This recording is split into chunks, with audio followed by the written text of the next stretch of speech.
Queridos, bom dia. Quinta-feira, 2 de abril de 2020, ou dependendo do horário que você for assistir esse vídeo, uma boa noite para vocês. Queridos do Despertar, estamos com muita saudade de todos, viu? É uma situação nova para todos e nós estamos nos adaptando, né? De acordo com as necessidades. Mas saiba que os queridos são alvo de nossas orações e estamos morrendo de saudade de todos. Eu vou refletir com os queridos no texto de Filipenses capítulo 4, onde Paulo ele vai nos relatar algumas coisas muito importantes para a nossa vida diária. Todos sabem do contexto, ele estava encarcerado, estava sendo privado de muitas necessidades, açoitado, passando frio, fome, escassez. Mas eu vejo que a maior necessidade que ele estava passando era de pessoas. Porque pessoas fazem parte das nossas vidas e nós necessitamos desse convívio. Mas, embora a necessidade era de pessoa semelhante à que nós estamos vivendo, mas o motivo era outro. O motivo era porque pessoas o abandonaram. Pessoas que o seguiram e o seguiam estavam sendo escandalizadas pelo fato que o apóstolo estava preso. E até mesmo com medo de serem perseguidos também. Mas o fato é que ele estava com ausência de pessoas. Mas o que me intriga nesta epístola é o fato que, a despeito das dificuldades, a despeito das adversidades, se tem uma palavra que podemos resumir a epístola aos Filipenses, essa palavra é alegria. E aí, realmente nos intriga isso, porque geralmente a gente comenta alguma coisa e geralmente a gente é motivado para falar alguma coisa, baseado no que diz a palavra, que a boca fala o que está cheio o coração. Então, se a gente está passando por tribulações, a gente vai falar algo de tristeza, pesaroso, né? Pelo menos assim, secularmente eu estou dizendo. Então, na área musical, um cantor, quando ele escreve e compõe uma bela canção, e ao ouvir essa canção, a gente fala assim, puxa, ele estava inspirado, né? Olha, ou quando a gente vê um quadro, uma obra de arte muito bem executada, a gente fala assim, olha, aquele pintor, aquele artista, ele estava inspirado, né? Então, assim, quando o nosso coração transborda de alguma coisa boa, é natural nós esboçarmos essa coisa boa. Mas então o que me intriga nessa epístola é que o apóstolo Paulo, sendo privado de alimentos, sendo privado de vestimenta, sendo privado de relacionamentos, ele escreve a epístola aos Filipenses para falar sobre alegria.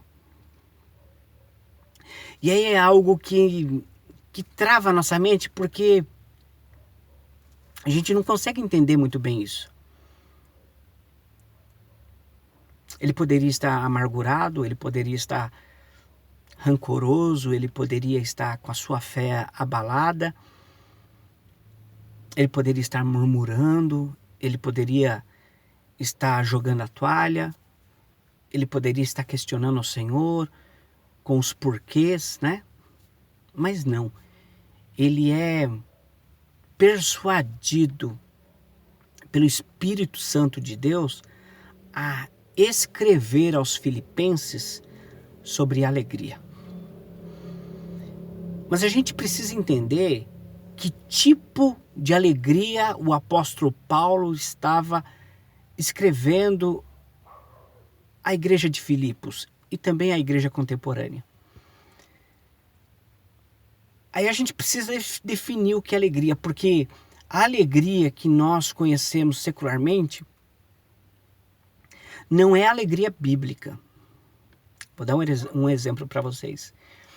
Quando que nós ficamos felizes? Quando que nós aprendemos que nós devemos ficar felizes? Quando tudo vai bem, não é mesmo?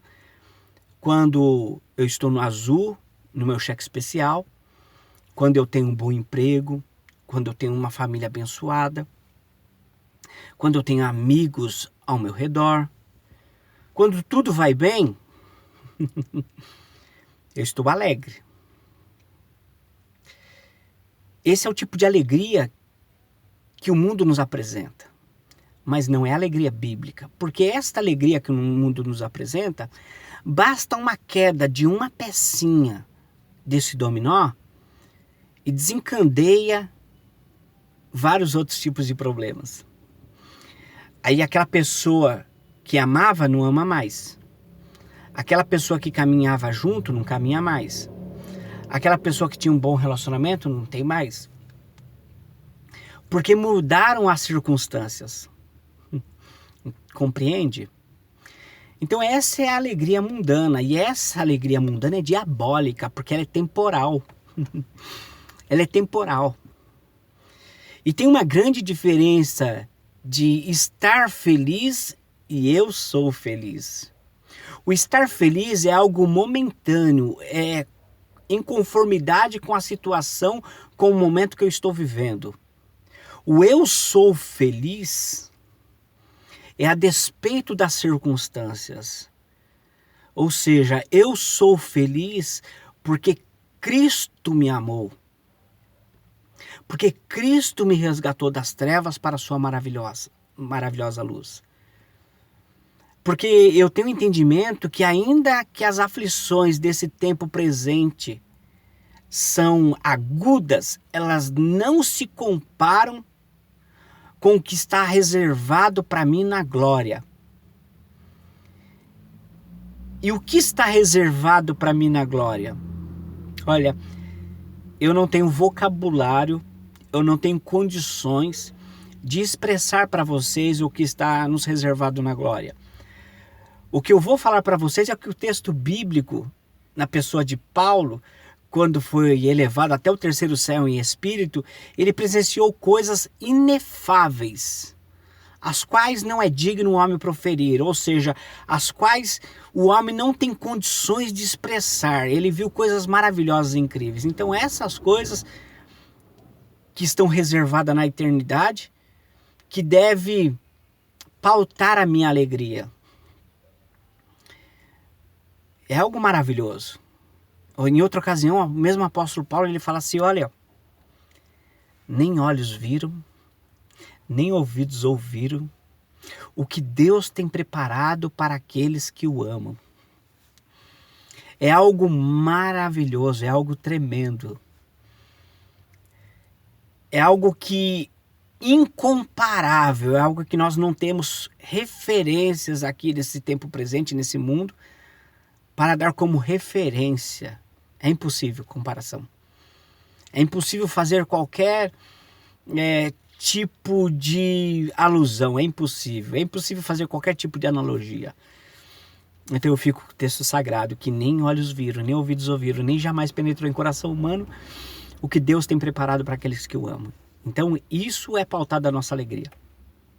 Haja vista que Paulo em Filipenses capítulo 4, versículo 4, ele fala assim para a igreja, alegrai-vos sempre no Senhor. E me parece que ele reforça isso, né? Ele faz questão de reforçar, alegrai-vos.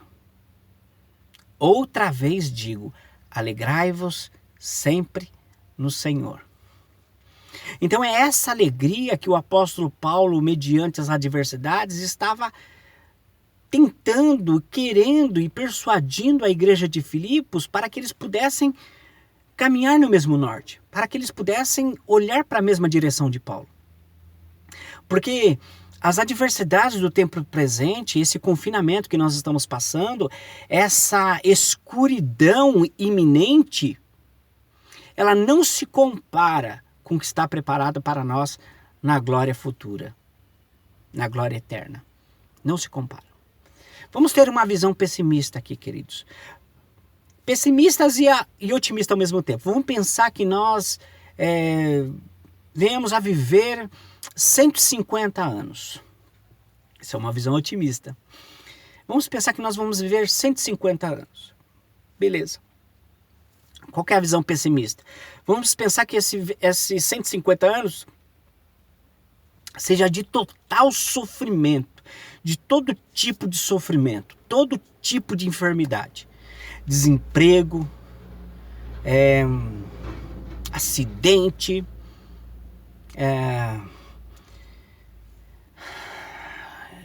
olha, são inúmeras situações que nós poderíamos listar aqui. Mas vamos pensar que esses 150 anos seria de profundo sofrimento. Essa é uma visão pessimista. Mas pode ser realista também. Mas o que a Bíblia nos fala é que ao término, no final desses 150 anos, aqueles que estão em Cristo reinarão com Ele, estarão com Ele. Então, ainda que nesse tempo presente, essa casa terrestre venha a padecer, saiba que tem uma casa espiritual que viverá para a eternidade. Então, ainda que eu tenha sofrimento durante 150 anos aqui, quando eu fechar o olho, aqueles que estão com o Senhor Jesus estarão na glória com Ele. E é isso que o apóstolo Paulo está tentando passar para a igreja de Filipos e também para nós. Olha só, o meu sentimento de alegria não é pautado nas circunstâncias. Então eu quero persuadi-los para que vocês olhem para a cruz. Se alegrem na cruz. Porque na cruz vem o verdadeiro refrigério para a nossa alma. Na cruz eu tenho esperança. Na cruz eu entendo que o meu Redentor vive e reina. Então tenha esperança, não se desespere pelas circunstâncias que são temporais. É um período e vai passar. Mas ainda que não passe nesse tempo presente, saiba que quando você fechar os olhos para esse tempo presente, para esse estado temporal, você vai abrir olhos espirituais para a eternidade. Então por isso que não pode se comparar. Por isso que é incomparavelmente melhor a esse estado. Mas é necessário fé para entendermos esse ensinamento.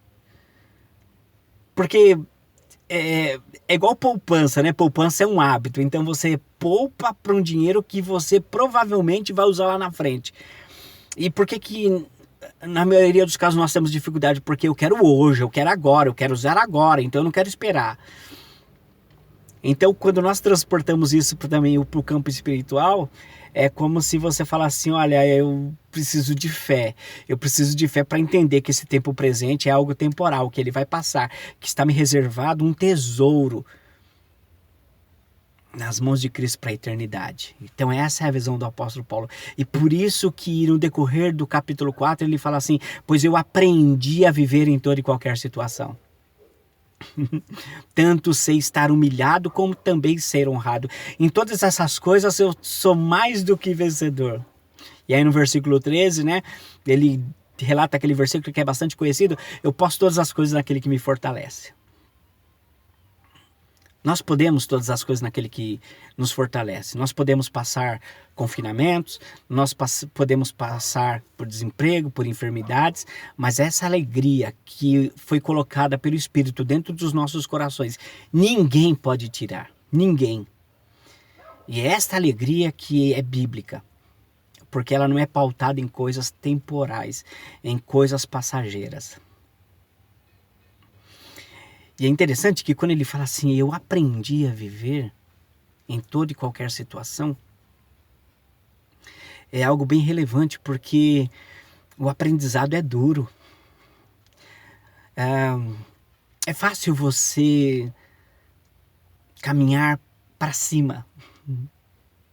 O difícil é você retroceder. O que eu quero dizer com isso? É fácil você receber uma boa promoção e sair da casa de R$1.000 e entrar para a casa de R$10.000 de renda. É fácil. O difícil é você sair da casa de R$10.000 e ter que adequar o seu orçamento na casa de R$1.000. Aí é o desafio. E é isso que precisamos entender. Eu tenho que aprender a viver em toda e qualquer situação. Não são as circunstâncias que vão pautar a minha fé. Não são as circunstâncias que vão ditar as regras da minha fé. Não, eu aprendo. Se tiver uma picanha, maravilha. Mas se tiver um arrozinho com feijão, um ovinho e um limãozinho de preferência, também está tranquilo. Eu aprendi a viver em toda e qualquer situação. Eu não quero ser pessimista. Eu já falei em outras pregações, estudos, e quem me acompanha sabe do meu posicionamento. Não é uma visão pessimista, mas é uma visão bíblica. Embora nós tenhamos esperança, embora nós peçamos a Deus dias melhores, né? Mas biblicamente, os dias vão piorar. Na medida que as dores de parto começarem a ficarem mais intensas, é porque está próximo a vinda, o retorno do Filho de Deus. Mas para que ele venha, as dores de parto vão ficar mais agudas. Talvez os homens não me entendam, mas eu creio que as queridas irmãs, as mulheres, as mães, aquelas que já geraram um filho, entende bem isso que o Senhor Jesus falou para a igreja. Olha, são os princípios de dores, né? Essas coisas são os princípios de dores. E a alusão é essa, é de uma gestação.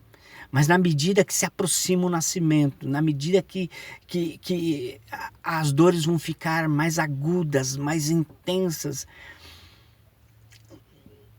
Não quero ser pessimista, eu quero ser realista sempre, porque a Bíblia é realista. Mas isso para mim pouco importa. E também deve pouco importar para você.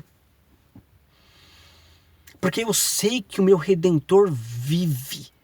E eu sei que as palavras dele vão se cumprir à risca. Como se cumpriu todas até o dia de hoje. A igreja, ela não vai ser pega num sono profundo. A igreja que vigia, a igreja que ora, a igreja que discipula, a igreja que evangeliza, a igreja que está viva, ela não é pega dormindo. E por isso que a igreja ela tem que ter esse ensinamento bíblico. Eu tenho que aprender a viver em toda e qualquer situação. Tanto ser estar honrado como também ser humilhado. Eu tenho provado que o Senhor é bom. O Senhor lançou homens valorosos na cova dos leões. O Senhor levou um povo durante 40 anos para o deserto e alimentou esse povo no deserto. Você sabe o que é isso? No lugar mais inóspito, no lugar mais onde existe escassez de água, de alimento, o Senhor alimentou esse povo durante 40 anos. Mas não somente o alimento físico, como diz Deuteronômio, e Jesus repete lá para Satanás na tentação, ele fala assim, nem só de pão viverá o homem, mas de toda palavra que procede da boca de Deus. O Senhor alimentou esse povo durante 40 anos. E o Senhor alimentou espiritualmente também durante 40 anos. Quando Jesus então vem, ele faz a aplicação do verdadeiro maná. Fala, eu sou o pão que desceu do céu. Nada semelhante ao que os vossos pais comeram do deserto com o maná. E quem comer desse pão jamais terá fome. Queridos, eu quero incentivá-los a que vocês continuem com essa alegria. Continuem louvando a Deus, não somente de boca, mas de fiéis atitudes. E que possamos estar unidos, ainda que não estejamos presentes fisicamente, mas espiritualmente nós estejamos ligados. Que possamos interceder uns pelos outros, que possamos nos preocupar uns com os outros, mas não somente de fala, e sim de atitude, nas assistências. E no mais, queridos, que Deus nos abençoe. Que Deus tenha misericórdia de nós. Ore comigo. Pai Santo em Cristo, Com perdão dos nossos pecados, nós te louvamos e bendizemos o teu nome. Porque tu és o Deus criador de todas as coisas e tu és o Deus mantenedor de todas as coisas pela palavra do teu poder. De maneira, Senhor, que humildemente nós nos dobramos diante da tua santidade e colocamos diante de ti todos os nossos desejos, todos os nossos anseios, todas as nossas necessidades, todos os nossos sonhos, todos os nossos temores, Senhor. Perdoa as vezes que nós tememos. Perdoa as vezes que nós duvidamos. Que essa alegria que vem da cruz possa invadir os nossos corações e encontrar guarida.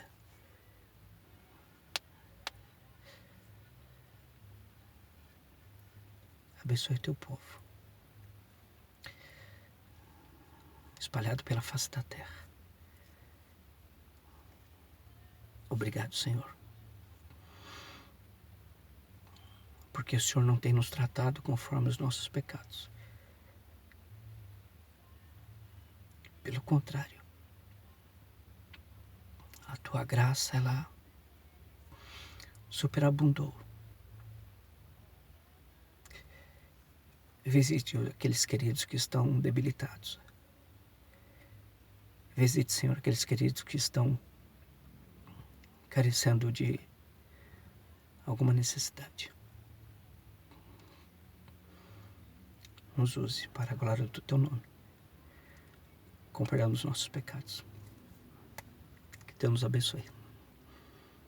Tenha um ótimo dia.